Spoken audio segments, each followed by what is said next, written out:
Fala galera do Rockload, beleza? Vamos para mais uma resenha e hoje é sobre ele, a volta do tão temível palhaço Pennywise. Tô falando de It, capítulo 2. Hello. Lembrando que essa é uma resenha sem spoilers, beleza? Pode assistir tranquilo aí que eu não vou revelar nada sobre as conclusões da trama aí do It 2. E lembrar vocês, é claro, de curtir a nossa página no Facebook aí do Rockload, seguir no Instagram aí o perfil do Rockload também. E é claro, se inscreve aqui no canal se você ainda não é inscrito. Ativa o sininho aí, toda semana tem resenhas e curiosidades aí, vários top 10, várias informações aí sobre o mundo do cinema. Beleza? Publicado em 1986, It, a Coisa se tornou um dos livros mais conhecidos do mestre do terror Stephen King. Com mais de 1.100 páginas, não demorou muito para que a história virasse uma série de TV, que depois foi lançada como um telefilme em 1990, tendo o ator Tim Curry em uma atuação memorável como o palhaço Pennywise, em meio a um filme um tanto limitado tecnicamente e artisticamente. Levou 27 anos para que It recebesse uma versão digna nos cinemas. Dirigido por Andy Muschietti, a história dos garotos que formavam o Clube dos Otários na pequena cidade de Derry ganhou uma bela adaptação, e com a boa decisão de dividir as duas partes da trama. Apresentando os meninos Bill, Richie, Stan, Mike, Ed, Ben e a menina Beverly, que passavam férias e se deparavam com um terrível palhaço monstruoso, desta vez interpretado pelo ator sueco Bill Skarsgård. O filme fez um grande sucesso de público e crítica, sendo lembrado como uma das melhores adaptações de livros do autor. E agora, chegamos ao capítulo 2, que se passa 27 anos depois dos eventos do primeiro filme. Aqui, Mike, vivido agora por Isaiah Mustafa, percebe que o palhaço Pennywise está de volta à cidade de Derry. Ele chama seus amigos do Clube dos Otários para honrar a promessa de infância e acabar com o inimigo de uma vez por todas. Mas quando Bill, papel do James McAvoy, e Beverly, agora vivida pela Jessica Chastain, Richie, do Bill Hader, o Ben, do Jack Ryan, e Ed, interpretado por James Hanson, retornam às suas origens, eles precisam se confrontar a traumas nunca resolvidos de suas infâncias e que repercutem até hoje em suas vidas. Falar sobre traumas, problemas no passado, né, dificuldades de desenvolver, de lidar com a vida, isso não é uma coisa nova, isso não é nada inovador, né? Mas o diferencial desse It capítulo 2 é que o diretor Andy Muschietti, ele sabe muito bem lidar com isso,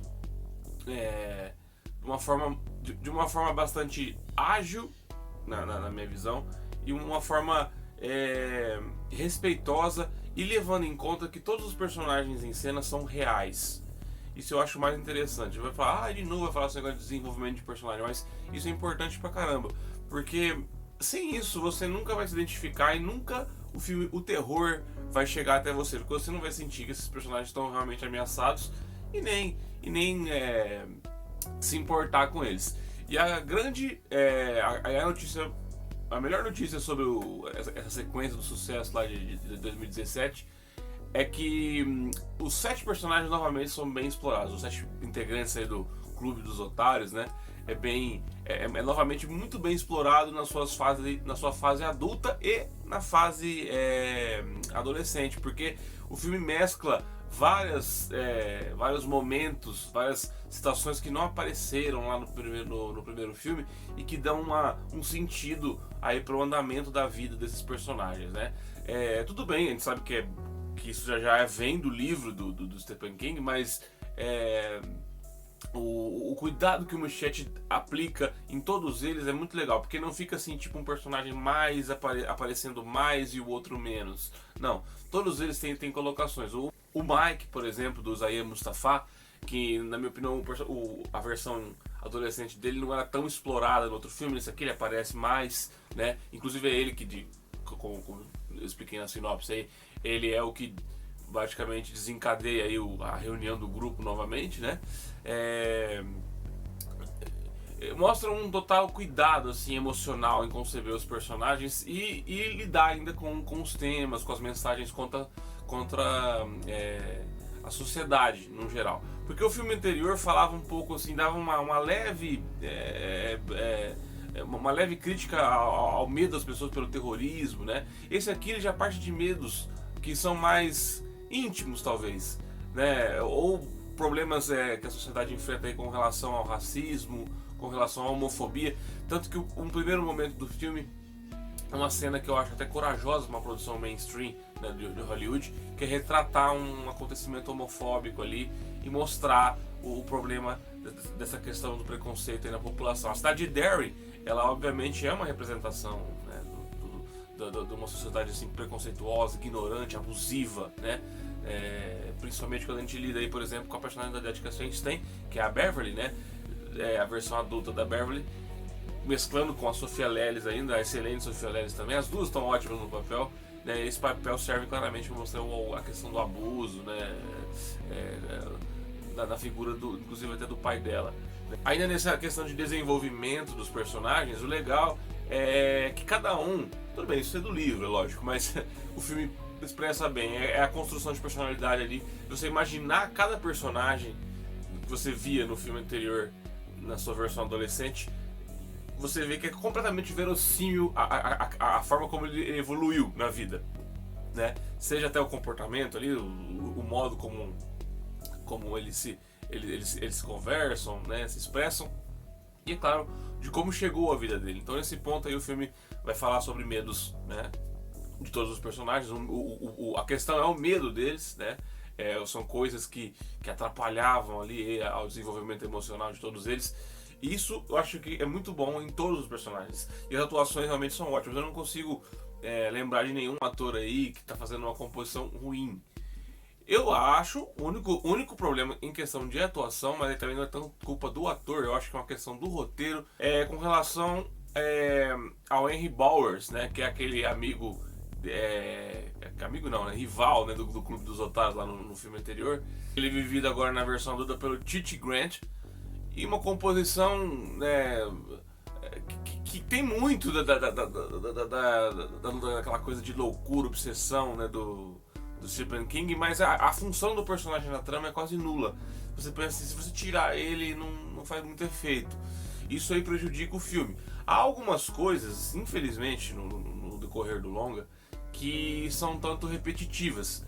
A mesclagem, apesar de ser genial esteticamente e na questão da montagem, o filme é muito claro nisso, ele não se confunde nisso, é importante ressaltar, mas a questão de repetição. Há certas cenas que a gente já sabe que os personagens têm essa coisa, porque a gente viu muito no filme anterior, e acontecem várias vezes. Às vezes, por exemplo, a mãe do Ed aparecendo, né? Tem ainda uma questão mal inserida, por exemplo, da personagem da Beverly, né, de mostrar que ela tem relacionamento abusivo com o atual companheiro dela, de um jeito um tanto abrupto, artificial. E aí, olha que é um filme que tem 2 horas e 50 minutos. Né, havia até tempo para desenvolver isso melhor, mas o filme prefere dar uma resolução meio gratuita, vamos dizer assim, para essa síntese, para essa origem aí da Beverly, né? Mas o filme, mesmo sendo longo desse jeito, ele não chega a ser cansativo, jamais. O ritmo que o Muschietti emprega é bacana, só esses detalhes de alguns personagens aí, algumas repetições no segundo ato e alguma coisa no terceiro ato, assim, com relação a tentar criar um clima de suspense a mais, porque a atmosfera de suspense que o diretor cria é realmente muito bem pensada. Ele não se apoia em sustos fáceis, né?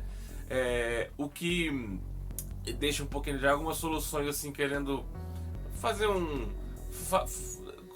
uns enigmas, algumas coisas assim a mais que não precisava. Eu acho que acontecem no terceiro ato. Mas a gente chega então talvez no ponto mais positivo do filme, que eu acho que é a concepção do Pennywise, a coisa, né, o palhaço, a forma como o ator sueco aí, né, o Bill Skarsgård consegue trazer com um olhar sinistro, né? E você vê que isso não é só a maquiagem, tudo bem que ele tem em volta uma questão de maquiagem, efeitos especiais excelentes, mas o ator consegue dar uma certa multicefação para isso. Ele consegue ser de uma figura extremamente assim caricata até uma coisa mais uma aberração enorme, né? Então isso é um ponto positivíssimo do filme, por causa do ator também, né? E a concepção visual. Você vê o Pennywise aparecendo de várias formas. Ele parece pequenininho, grande, e naturalmente o efeito é muito bem criado.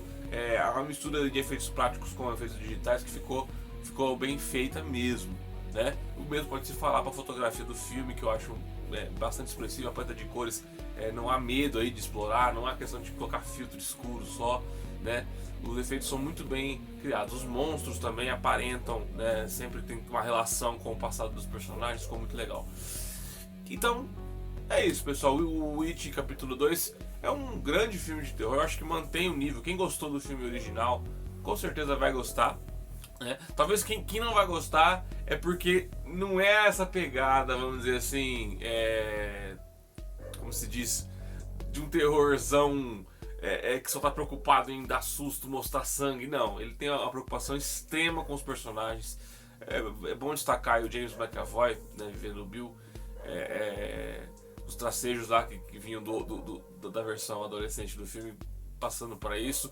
E há uma ponta do Stephen King, inclusive falando nesse personagem, que brinca um pouco aí com o fato que o Stephen King, muitas adaptações dos livros dele ele não gostava, né? Como é o caso do Iluminado do Kubrick, que ele detestava, mas ele detesta, né? Inclusive há citações ao Iluminado, né, interessantes, e alguns outros livros do Stephen King que acho que os fãs vão gostar também aí no meio. Mas é isso, galera, é um filme expressivo, sim, porque ele fala de coisas assim que a sociedade tem ainda um certo receio de expor em cada um de seus personagens. Isso eu achei muito válido e tocante até. É um filme que tem personagens tão bem feitos que você acaba até se emocionando mesmo, porque o diretor aí teve um cuidado grande para fazer parecer que esses personagens aí estão em situações de perigo, de uma ameaça real, né? Isso é bom quando o diretor consegue fazer. É isso aí, galera. Espero que vocês tenham gostado da nossa resenha de hoje. Assistam o filme no cinema, tirem suas conclusões. Se você já assistiu também, comenta aí o que você achou, se você concordou com a nossa opinião.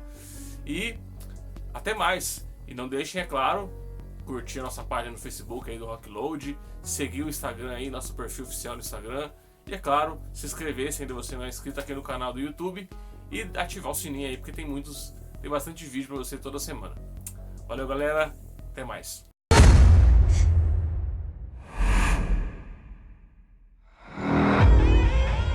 Hello.